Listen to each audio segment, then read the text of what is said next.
History is the story of human beings. No two individuals are alike. Each person has a distinction that makes him or her stand out from all others. The same variety of character and conduct marked Virginians of the Civil War period. How strange it is. For a time before the Civil War, Thomas Jonathan Jackson lived in this home. In the years after the war, Robert Edward Lee occupied the house next door. Lee and Jackson had two things in common. One, both were professional soldiers, and both cast their lot with the Confederacy because their native state, Virginia, went that way. They became an unmatched fighting team. And yet, in background and personality, they were so different. Robert E. Lee's blood was the bluest of Virginia blue. His father, General Light Horse Harry Lee, had been a cavalry commander in the Revolution, later a governor. Lee himself graduated second in his class at West Point, and then went on to more than 30 years of a distinguished career in the military. He was a hero of the war with Mexico.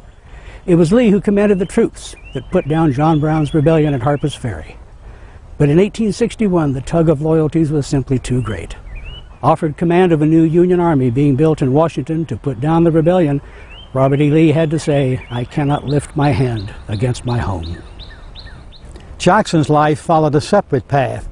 17 years younger than Lee, he grew up an orphan in the sparsely populated mountains of West Virginia. Jackson also attended West Point, yet he struggled throughout those 4 years because of a limited educational background. Nevertheless, by hard work and sheer determination, he graduated in the upper third of his class. Jackson's heroic conduct in the Mexican War stamped him as a soldier of promise. In 1851, he resigned from the Army to become a professor at the Virginia Military Institute in Lexington. For 10 years, Major Jackson taught in the second-floor corner room of this barracks building here at VMI. And then in mid-April 1861, he rode down that street with a contingent of cadets bound for Richmond. Thomas Jackson never saw his beloved institute again. Lee began the Civil War as commander of all Virginia forces being organized.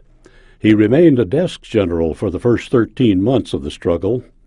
Meanwhile, Jackson gained the immortal nickname Stonewall at the opening engagement at Manassas. In the spring of 1862, Jackson caught worldwide attention with a brilliant campaign against 3 Union armies in the Shenandoah Valley.